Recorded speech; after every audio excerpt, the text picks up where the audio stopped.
এই মেয়েটির বয়স 8 বছর, ক্লাস 2-3-তে পড়ে।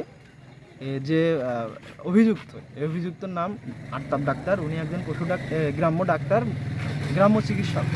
তো তার কাছে গিয়ে মেয়েটা গিয়েছে ওষুধ আনতে তার দাদির জন্য। তার দাদি অসুস্থ, তার দাদি তাকে বলেছে আমার জন্য একটু ওষুধ নিয়ে আয়, বড়ি নিয়ে আয়। এবং যে যখন সে ওষুধ নিতে গিয়েছে তখন ডাক্তারের বাসায় কেউ ছিল না, ডাক্তার একাই ছিল। মেয়েটিকে সে ঘরে ডেকে নিয়েছে।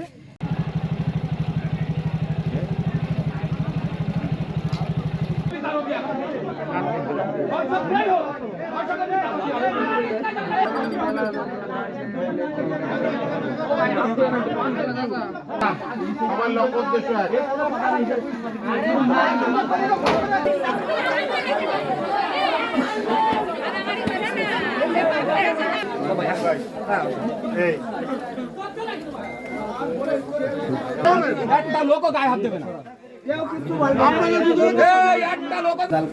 যা বলছে সঠিক, এখন আমার তো ভাষ্য কোনো কাজ হবে না, কারণ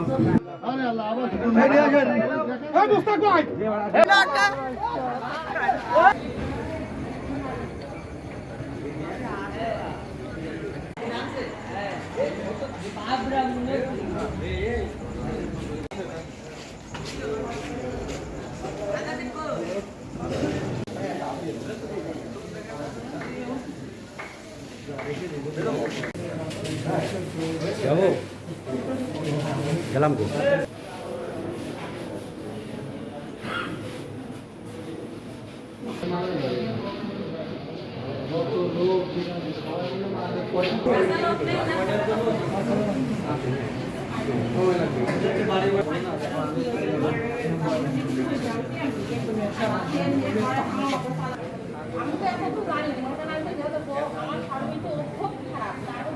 বুদ্ধি করে বলেছে আমার আব্বু আসছে, আব্বু ডাকছে, তাই বলে এই কথা যেই বলেছে ডাক্তার তাকে ছেড়ে দিয়েছে এবং মেয়েটি তাড়াতাড়ি বেরিয়ে এসেছে ওখান থেকে। বেরিয়ে এসে বাসায় এসে তার মাকেও সে বিষয়টা বলেনি। পরে অনেক পরে এসে হাউমাউ করে তার মাকে বলেছে বিষয়টা। আটক হওয়ার পর পুলিশ তাকে সেফগার্ড দিয়ে এখান থেকে বের করে নিয়ে গেল এবং এটাই আমরা মোটামুটি সর্বশেষ জানি। আছে উনি একাধিক এরকম কিছু করেছে, কিন্তু হাতে প্রমাণ পাওয়া যায়নি সরাসরিভাবে। আজকে প্রমাণ পাওয়া গেল। আমরা এর দৃষ্টান্তমূলক শাস্তি চাই, ফাঁসি চাই, এর ফাঁসি চাই।